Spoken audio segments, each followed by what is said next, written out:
This literary moment features a writer from the 2020 San Antonio Book Festival. I'm Elizabeth Wetmore, and I was going to talk about my new novel, Valentine, at this year's San Antonio Book Festival. Valentine is set in Odessa in 1976, and it explores the aftermath of a vicious crime against a 14-year-old Mexican-American girl and its lingering effects on her and her family, as well as the other women and girls in town. I'd like to read the beginning of one of several tall tales I wrote for the book. There was this old rancher's wife who lived down by the Pecos River, back when they still ran sheep in this part of Texas. She was a beautiful woman with hair so thick and red that when she stood in the sunlight, she sometimes looked as if she were on fire.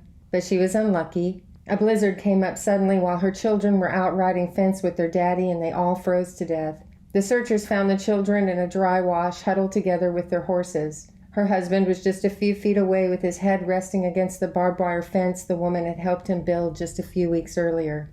For 3 years, nobody saw her. She didn't come into town, not even for coffee or cornmeal. The station master kept her mail in an old wooden crate behind the counter at the depot, and although a few men sometimes talked about going out to check on her, nobody wanted to interfere with her grief. And besides, it had been a bad couple of years. They all had their hands full with the big die-up and the ban on Texas cattle, and anyway, they figured she was probably dead. Thank you for listening to this little bit of Valentine. To support the San Antonio Book Festival, please consider donating to the festival at sabookfestival.org.